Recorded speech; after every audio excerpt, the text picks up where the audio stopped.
बेरोजगारों का शोषण बंद करो, चयनितों का शोषण बंद करो, चयनितों का शोषण बंद करो। कोर्ट तो बहाना है, भर्ती को लटकाना है, कोर्ट तो बहाना है, भर्ती को लटकाना है। धामी सरकार होश में आओ, धामी सरकार होश में आओ, शिक्षा मंत्री होश में आओ, शिक्षा मंत्री होश में आओ, शिक्षा मंत्री होश में आओ। चयनितों का शोषण बंद करो, चयनितों का शोषण बंद करो। चयनितों की यही पुकार। दोस्तों नमस्कार, मैं जागो उत्तराखंड टुडे टीम है। उत्तराखंड के शिक्षा महानिदेशालय ऑफिस के बाहर मैं खड़ा हूं और आप मेरे पीछे देख रहे होंगे, यहाँ पे कई सारे युवा मेरे साथ में हैं जो 3 महीने से यहाँ पे धरने पे बैठे हुए हैं। लगातार उत्तराखंड में जिस तरह से उत्तराखंड एक धरना प्रदेश बनता जा रहा है, उसका कारण ये है कि जो सरकार है उसकी कहीं ना कहीं इन चयनित युवाओं के प्रति उदासीनता साफ नज़र आ रही है। क्या है इनका मामला? इनका चयन 31 दिसंबर 2021 को इनका अधीनस्थ सेवा चयन आयोग उत्तराखंड के द्वारा LT में सिलेक्शन हुआ और अभी तक इनको नियुक्ति नहीं मिल पाई है।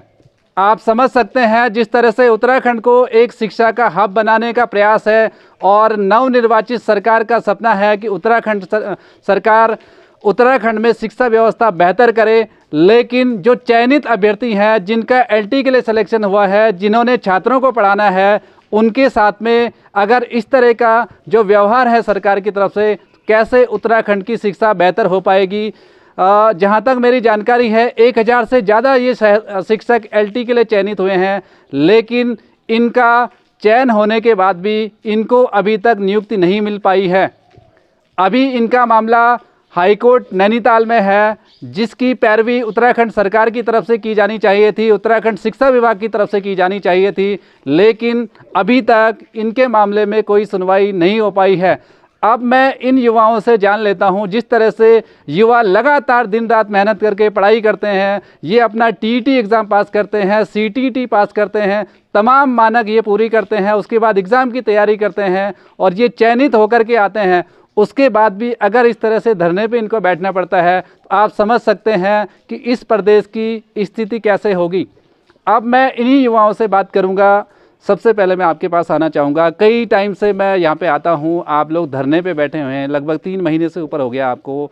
क्या मांग है आपकी उत्तराखंड सरकार से, उत्तराखंड शिक्षा विभाग से, जो अभी तक पूरी नहीं हो पाई है?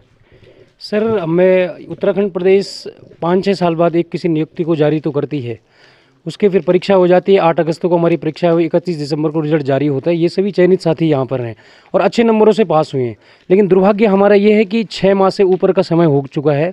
ये सभी चयनित अभ्यर्थी नियुक्ति की राह देख रहे हैं, स्कूलों में जाने की राह देख रहे हैं, लेकिन सरकार हमारी सुध तक नहीं ले रही है।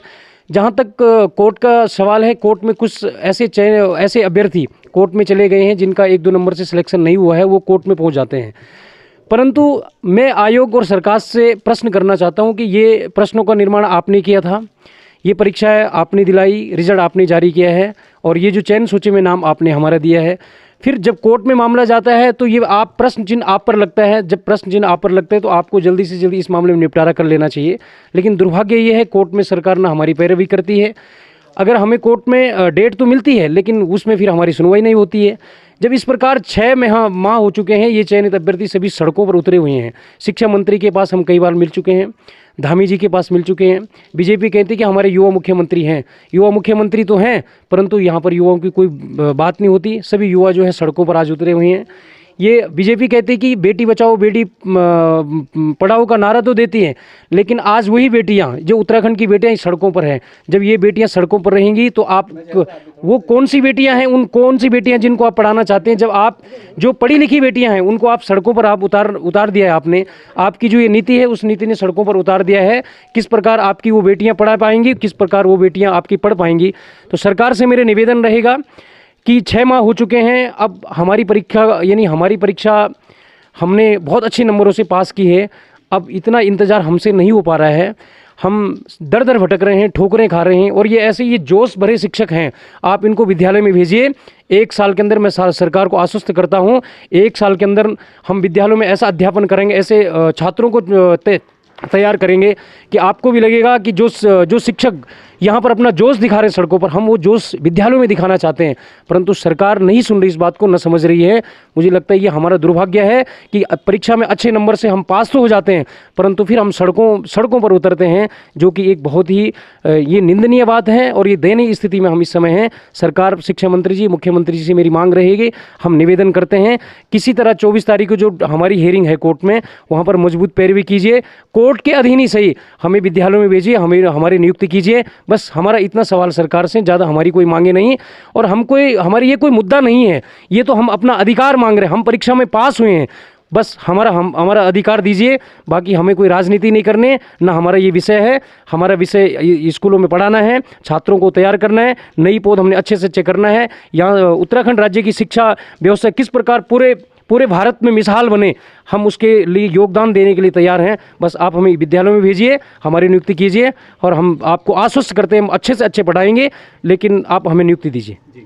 मैं आपके पास भी आना चाहूँगा। बड़ी बात इन्होंने कही, महिला सशक्तिकरण की बात सरकार करती है, लेकिन कुछ महिलाएं, कुछ जो हमारी बेटियां हैं सड़कों पे हैं। आज आपने पढ़ाई की, उसके बाद आप सड़कों पे हैं आज अपनी मांगों को लेकर के। क्या मैसेज आप सरकार को देना चाहते हैं, क्या संदेश सरकार को देना चाहते हैं कि वो जो आपका बेटी पढ़ाओ बेटी बचाओ का जो अभियान है वो खाली खोखला है, क्या आप कहेंगे? क्या बोले सर इस बारे में, खोखला ही दिखता है, क्योंकि इतने समय से यहाँ पे आंदोलनरत हैं। क्या आपको लगा कि पिछले 3 महीने, जैसे आप बता रहे 6 महीने से आप आंदोलनरत हैं, आपकी सुनवाई के लिए या कोई सरकार की तरफ से कोई प्रतिनिधि आपको आश्वस्त करने आया हो? कोई नहीं आया, कोई नहीं आया यहाँ पे किसी ने। यहाँ छोड़ो, हम रैली करते हैं, हम जगह जगह विधायकों के पास जाते हैं, मंत्री जी के पास गए, सचिव साहब के पास गए, किसी के पास भी जाते हैं, कोई भी सुनने को तैयार नहीं होता। सुनने को क्या, कोई मिलने को तैयार नहीं होता। और जहाँ तक आपने पूछा, ये बेटी बचाओ बेटी पढ़ाओ अभियान है, ये तो खोखला ही है, एकदम खोखला है। खोखला इसलिए है कि देखो, हम जो ये बेटियाँ हैं, हमने अच्छे नंबरों से LT की परीक्षा उत्तीर्ण करी है, लेकिन उसके बावजूद भी आज 31 दिसंबर को रिजल्ट आ गया था, उसके बाद हम ये दर दर ठोकरे खा रहे हैं। हमारे पास अब क्या बोलते हैं कि अब खर्चा भी नहीं बचा है जो हम इधर उधर जा सके, भाग सके, दौड़ सके। तो बेटी बचाओ बेटी पढ़ाओ अभियान एकदम खोखला, सरकार का जो ये अभियान है एकदम खोखला है, इसमें कोई सत्यता नहीं है। अगर सत्यता होती तो उनको हमारा दुख दिखाई देता। हमारे बच्चे घर में हैं, हम उनको अच्छे से उनका पोषण नहीं कर पाते। क्यों नहीं कर पाते? क्योंकि हम तो कुछ समय हमने तैयारी में लगा दिया, कुछ समय हम सरकार से नियुक्ति की मांग ले, मतलब लगाओ 2-3 साल हो गए, 3 साल से हम ऐसे ही अपने बच्चों को ऐसे ही छोड़े जा रहे हैं। वो बच्चे क्या भविष्य बनाएंगे? वो बच्चे भविष्य, देश का क्या भविष्य बनेंगे? जब हम ही सुरक्षित नहीं है, हमें ही ज्वाइनिंग नहीं मिल रही, तो हम उन बच्चों को क्या बोलें? क्या बोल के पढ़ाएं उन बच्चों को? क्या बोलें कि तुम पढ़ो और फिर हमारी तरह सड़कों पे उतरो? मैं आपके पास भी आना चाहूँगा। आप किस सब्जेक्ट से आप थे और आपने जो मेहनत की, कितनी मेहनत आपको करनी पड़ी इस परीक्षा को पास करने के लिए? सर हमारा विषय जो है हिंदी LT है, और सर पढ़ने के लिए सर हमने कम से कम 2 साल से लगातार पढ़ाई की है।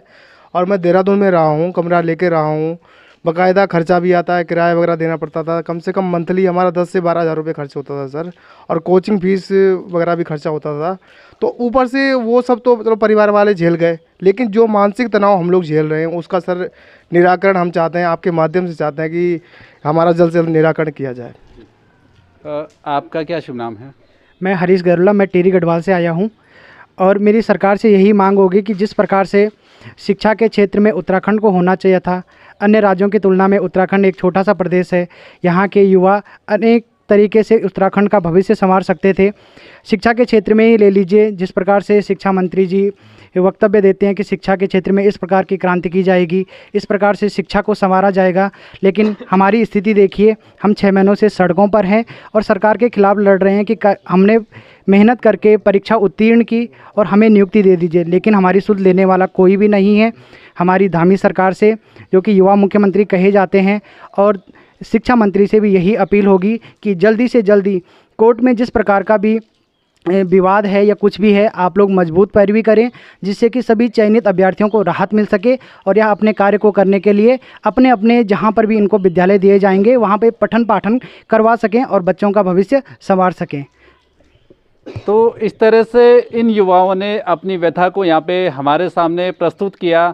बड़ी सोचनीय बात है, एक तरफ जिस तरह से उत्तराखंड में शिक्षा और स्वास्थ्य की बेहतर सुविधाएं ना होने के चलते पहाड़ से पलायन हो जाता है लोगों का। यहाँ पे ये शिक्षक इनको दुर्गम में ही चयनित होना था। दुर्गम के जो छात्र हैं उनको भी शिक्षा का अधिकार है, शिक्षा प्राप्त करने का अधिकार है, और ये सारे जो टीचर्स हैं जिनका चयन एलटी के लिए हुआ है, इनको दुर्गम स्थानों में ही जाना था।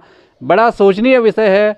एक तरफ सरकार उत्तराखंड को शिक्षा हब बनाना चाहती है और एक तरफ जो ये चयनित शिक्षक हैं इनके साथ में इनकी कोई सुनवाई अभी तक नहीं हो पाई है। अब जैसे इन्होंने बताया कि 24 तारीख को यानी 24 जून को इनकी कोर्ट में सुनवाई है, तो सरकार का दायित्व तो बनता है और विशेष तौर पे शिक्षा विभाग का कि इनकी मजबूती से पैरवी करे और जो बच्चे जहाँ पे अध्यापकों की कमी है दूरस्थ क्षेत्रों में, उन बच्चों को शिक्षा के अधिकार से वंचित न रखा जाए। इन टीचरों की वहाँ पे नियुक्ति करी जाए क्योंकि इन्होंने परीक्षा पास की है और अधीनस्थ सेवा चयन आयोग ने इनको शिक्षक घोषित कर दिया है।